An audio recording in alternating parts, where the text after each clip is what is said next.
Hello, and welcome to another episode of Brand Retro. With us today is Ben Worthen, CEO of Message Lab.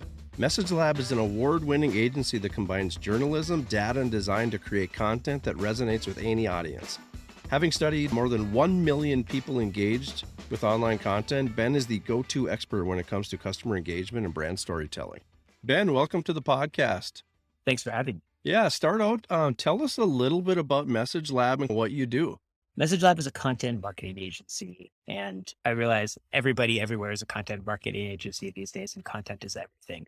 We bring a particular point of where it's steeped in journalism. Editorial content is what we make. And if I was to distill it down to more of a marketing idea, I'd say for us, we're trying to figure out how can you best engage people in non-sales moments? How do you talk about something that's more idea-based, not product-based? And how do you, if you accept that there's a world in which when people want to buy something, they want to hear about your product most of the time, maybe most of the time, people don't want to buy something. They just want to be entertained. They want to be engaged. They want to be informed. What can you do to have a meaningful interaction with those people at those moments? And that's why we exist, to try to fill that. Yeah, you'd mentioned it, so I want to unpack that a little bit. There's words in the marketing industry and they get stretched out, they get super vague. And as marketers and clients who come to us, they use those words and we're trying to figure out what people really want. What do you really need? Those kinds of things. In this instance, the word is content. So a lot of times when we're working with clients, they're coming to us saying, hey, we need content. And what that word means to them is very important because it's just been stretched out to the point where the word content can mean 1,000 different things. So how you really break that down and how you attach value to that word and value to those deliverables, I think is super important. So unpack that a little bit and tell me kind of your thoughts on that and what that means to you. Because for me, it's a journey of trying to figure out what exactly that word means to the client.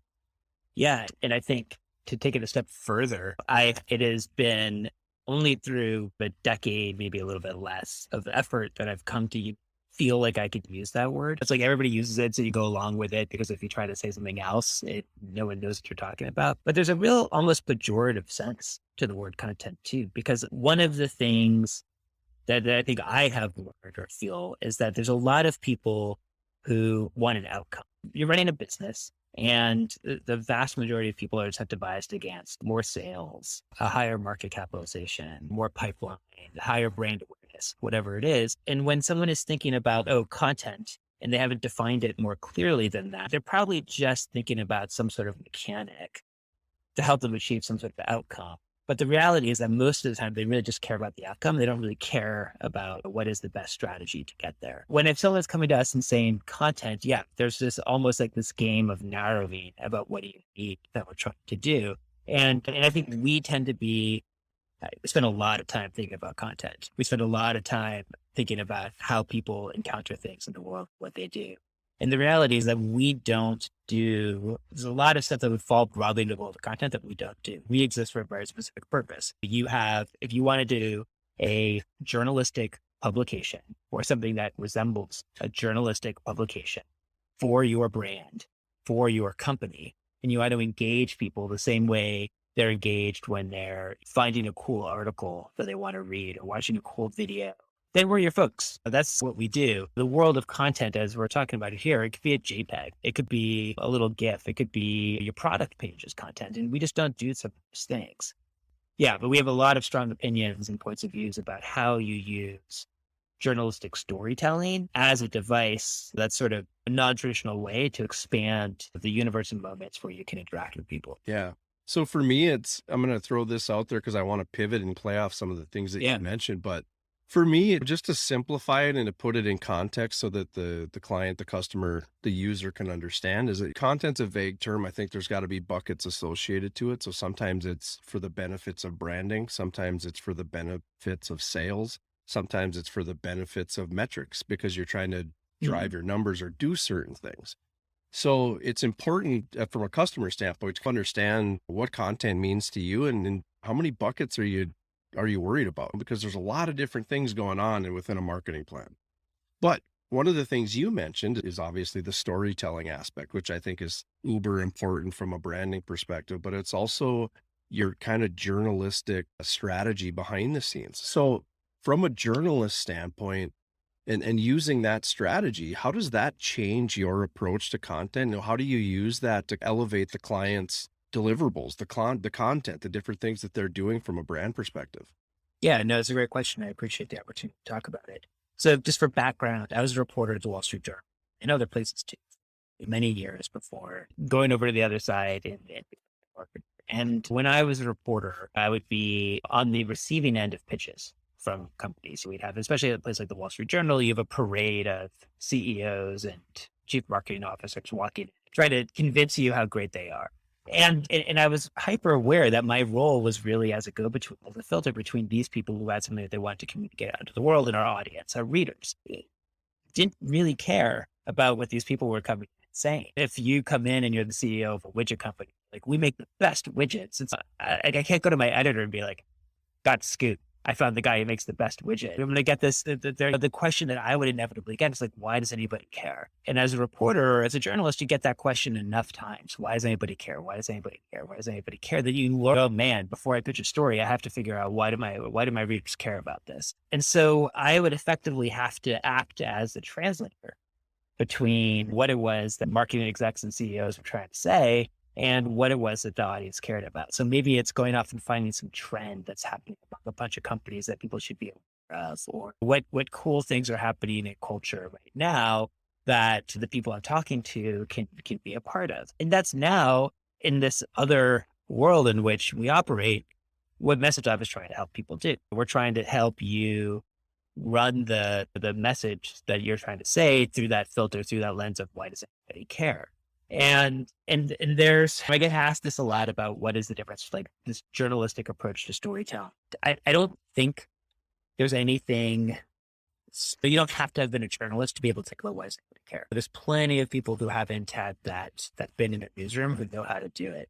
But I will say that there are some instincts that you learn and hone in journalism that are really helpful. And one of them is like going out and talking to people. And this idea that a story is something that has to be chased or that's just mostly happening outside and that it's your job to go off and find it. And one of the things that I would argue is a problem with a lot of the content that's on the web. Like the last thing the world needs is more content. But a lot of it is just stuff it's inside out. It's us sitting around a conference room thinking like, what should we say? And then going off and writing it, or worse, going off and Googling what other people have said and like regurgitating it in our own version of it. And the way a journalist is trained to think, that you go out and, okay, you start with that idea you might come up with a conference room, but you go out into the outside world and find out how are real people being affected by this? What are examples of the people who we're trying to reach? What are their experiences? And you go outside in, you bring that real world experience back into that creative output. And so you're giving people stories about people they can relate to. Yeah.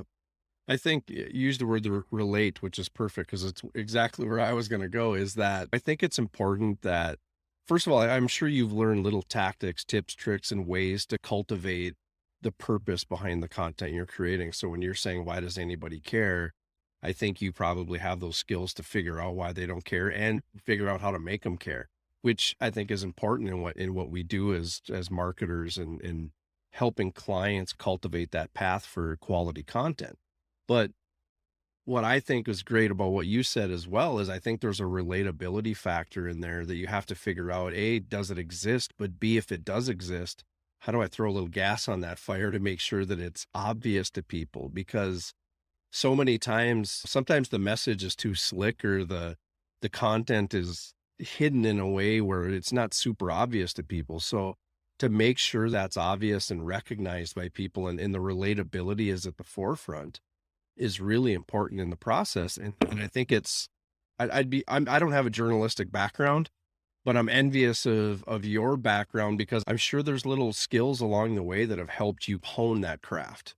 Yeah. But again, that is true. I've had years and years of experience honing it, but there's nothing no one blessed me with some innate skill that anybody else can't learn or anybody else can't do. And if you're curious and if you're thinking outside, we just have a slightly broader point of view.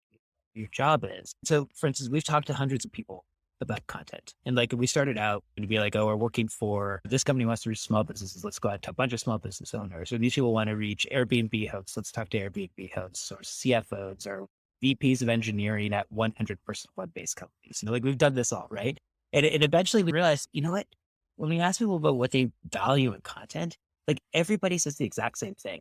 And it doesn't matter which one of these, personas you are. What you want is you want to know how someone like you solved a problem that you can relate to. And then you want information that's going to help you make better decisions.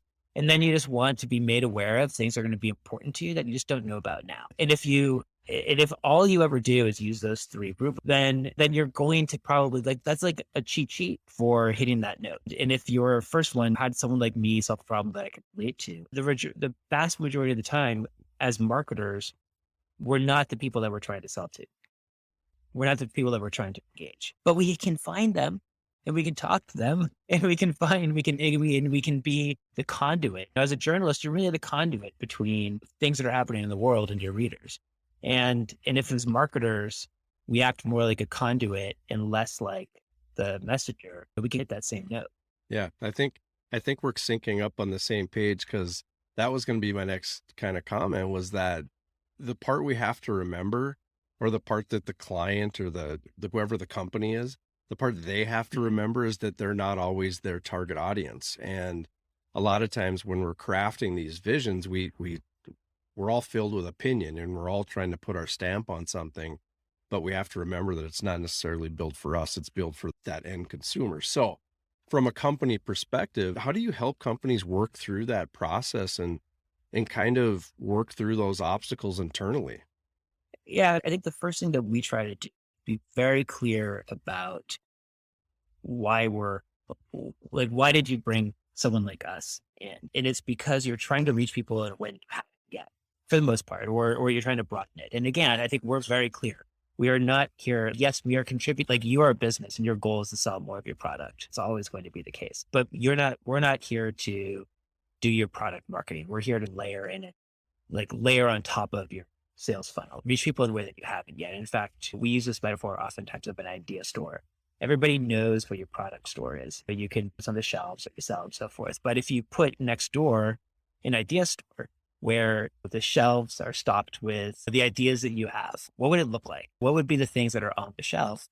And can we work together with you to not only, build each of those items on the shelf, but can we get people to come to your store? Can we make them repeat customers? Because that's something that we really believe in. It's not just engaging once, but it's repeating people multiple times over time.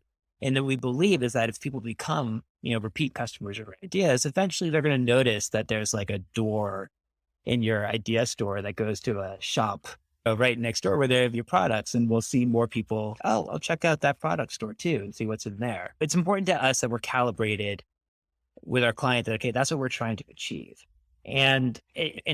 But now we've introduced another set of challenges, which is that if we're going to do something that is like overtly not about your product and is not intended to sell something, it's intended to engage you. It's intended to entertain. It's intended to make you feel like you had a valuable experience, that you successfully traded your time for value. And we're just asking for your time. We're not asking you to click the buy now button on the bot. How do we then show the value of what we're doing? And in what, and it's so often too, if you think about it from a marketing standpoint, you've got a finite budget. No one's got an infinite budget. And you have to decide, am I going to spend money on this like content that's designed not to sell stuff and just to entertain people? Or am I going to send it on these 10% off coupons? And I can measure that we spent $1 million on 10% off coupons and we got $2 million in revenue for it. And these people are like, we're really proud of it.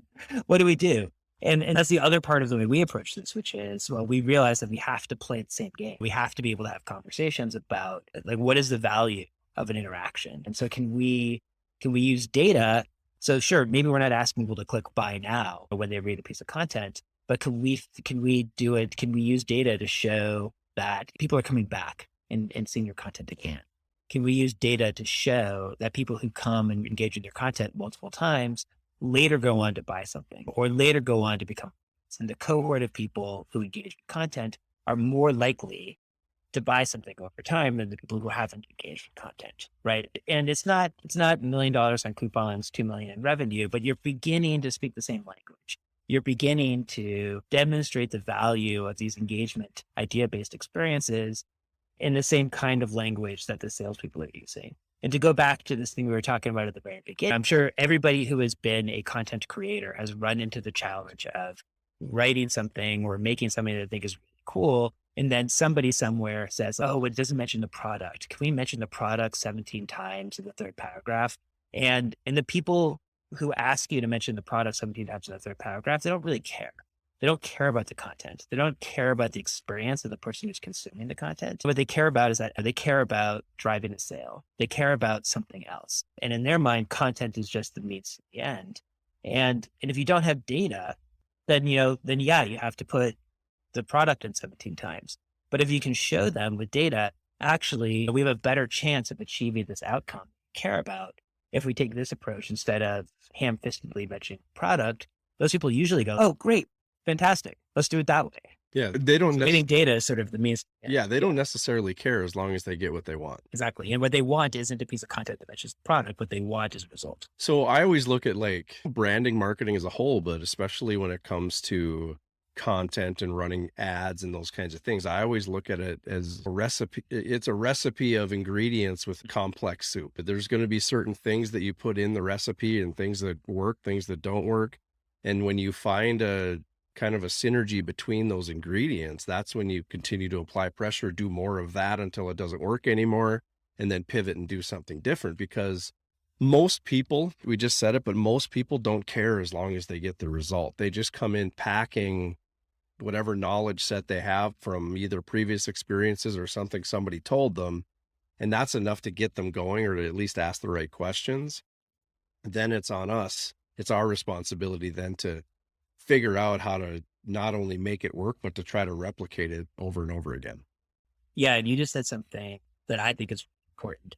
You believe it's really important. This notion of iteration, and implicit is that you're not just thinking about making an asset. You're thinking about a program. You're thinking about a strategy of using content. And again, it's not just one video. It's, hey, we know we're going to write a lot of articles. We're going to do a lot of whatever it is. And we're going to use this strategically. We're going to choose wisely what we're going to make. Each piece of content we make is going to have a job. We're going to know what this is designed to engage people.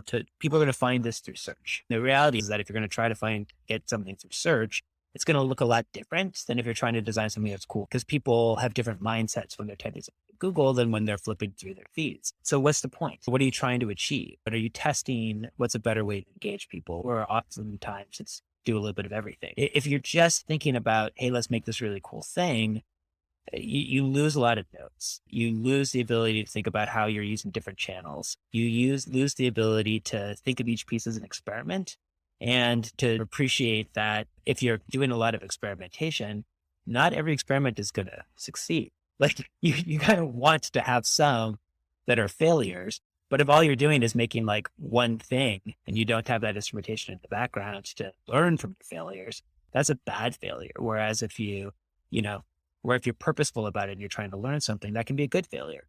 And that can help propel your program forward. Yeah. You mentioned the word purposeful. I always talk about intentional. So intentional failures are fine. Unintentional failures there's no point because you have no idea why you did what you did. You have no idea what to take from that. And I see a lot of clients and a lot of companies doing that, and it's that shotgun approach. We're just going to, shoot out as many things as we can, just see what sticks. And it's okay. But if you didn't put some intention and some why behind what you did, those things, you have no idea what to even look for. So I'm glad you said that. So talk to me a little bit about the content metrics that matter. This is something I actually struggle with, is that I'm a believer in numbers. I'm a believer in metrics. And if they can tell you a story, then you use that to make your next decision, all those different things. Going back to that intentional and unintentional, I have a lot of clients that come to me with unintentional efforts that say, hey, I want you to start running numbers. I want you to help me make sense of this. And there's nowhere to start. So there isn't. And it's garbage in, garbage out too. It's like the classic thing about data analysis is that if you don't have good data to begin with, then you can't tell the story. So I'll tell you how we approach it. So there's a handful of things that we, again, are fundamentally trying to look at.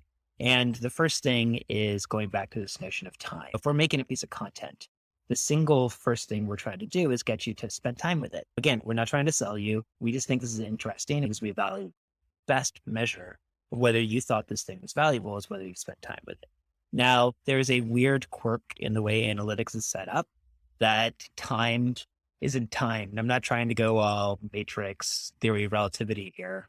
The time, we all know about bounce rates, right? Bounce is bad, all of that. And that's true in e-commerce when you're trying to get someone to go from shopping cart to checkout. In the world of single page experience, which most content, if you come, if a theoretical scenario, if you go to Google, you type something in, you come to our page, you find something, oh, it's interesting to you, it's answering your question. You spend 10 minutes reading it. I think we would like instinctively realize, okay, that was good. You probably had a good experience. But then if you do what nearly everybody who's coming from Google does, you're going to go back to the Google search page and you might look at another result.